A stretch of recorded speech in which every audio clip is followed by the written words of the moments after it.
Who's going to be giving a second iteration of his icebreaker speech, and he'll be sharing his experience of being a child in the eyes of the law and navigating a stint as an active duty serviceman at the same time. All right. All right. Woo. Thank you, Sir Toastmaster. Oh, sir. Is that how you say it? Sir Toastmaster? I know you say Madam Toastmaster. I believe it's Sir Toastmaster, sir. I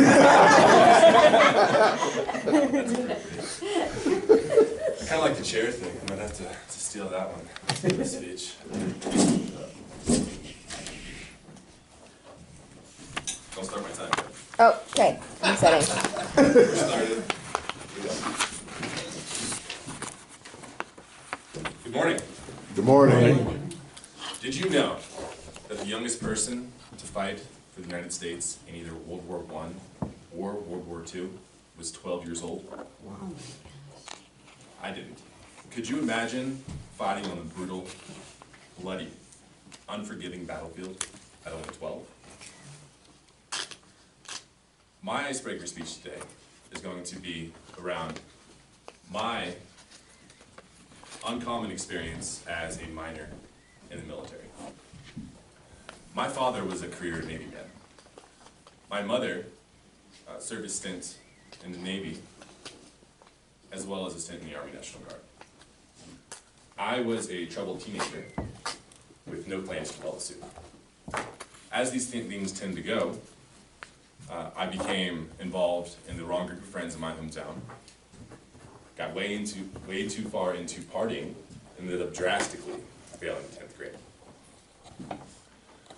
Without much option in my back country hometown in North Carolina, my father agreed to allow me to drop out of high school and not repeat the 10th grade at 17, on the condition that I immediately joined the armed forces.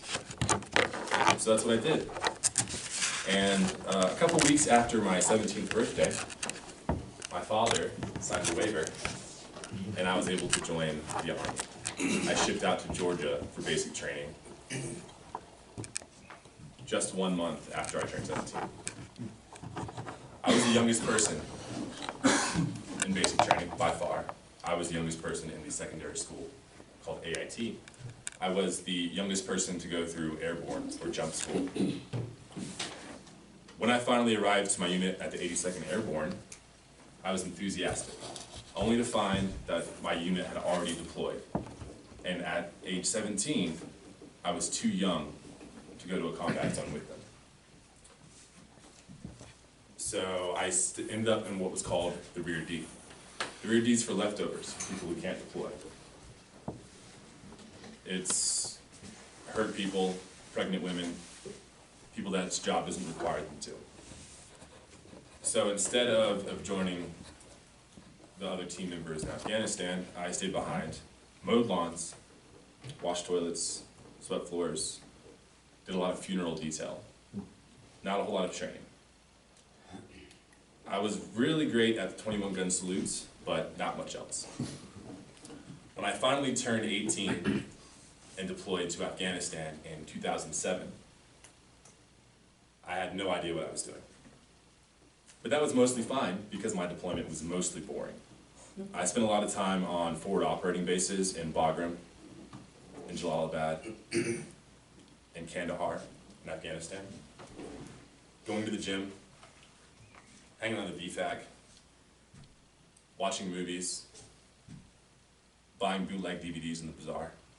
That's pretty much all I did until December of that year, when I finally joined my unit in the 82nd Airborne in the British Army in the Battle of Musa Kala, which I just recently realized is actually a Googleable event.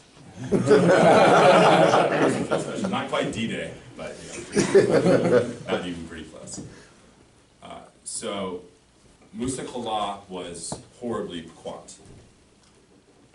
There was gunfire every morning.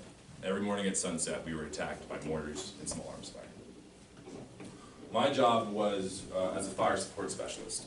If you don't know what that is, and you've watched a movie like Saving Private Ryan, or any World War II movie, that's when someone jumps into a hole, yells a bunch of numbers into a radio, and then things go boom. So I did call for fire for artillery, and aircraft. I don't remember how long I was there, but I had a healthy beard before it was over. Let me back up a second. Before I deployed to Afghanistan, I was hit in the eye with a paintball at point blank range as an accident. I had fully recovered and was cleared to deploy, but the stress and fighting in Afghanistan forced my retina apart.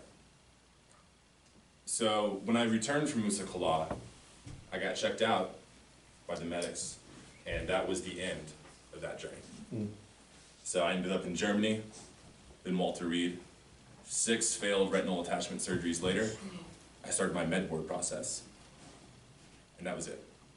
Just as quickly as my experience had started, it was over.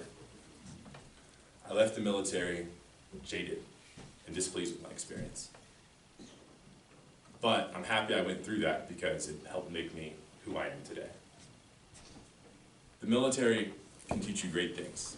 It can teach you how to be bored, really, really bored, really tired, hungry, and dirty, and realize that that's okay.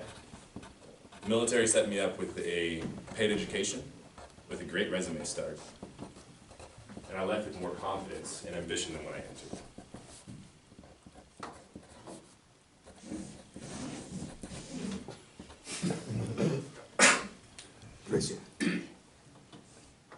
Thank you.